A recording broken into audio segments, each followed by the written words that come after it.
शिक्षण जे आहे ना हे तुम्ही हे सगळं कुटुंब ह्याच्या शिक्षणापासून तिच्या लग्नापर्यंत हे सगळं मी दत्तक घेतोय.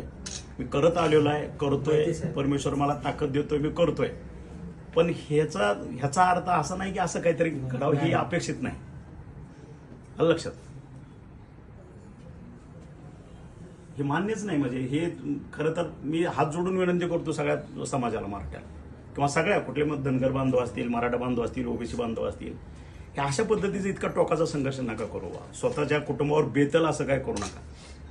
होईल शासन निर्णय काय होतील, काय घडायचं ते घडल, पण जीवन संपून त्याचा उपयोग काय? मग कुणासाठी करताय तुम्ही हे सगळं? उपयोग नाही. काय लागलं आम्ही आहोत सगळे. लक्षात अगदी भावाप्रमाणे तुमच्या पाठीशी आहे. लेकरांची चिंता करू नका. काही असेल ही तुमच्या वैयक्तिक घरगुती याच्यासाठी, बाकीचं सगळं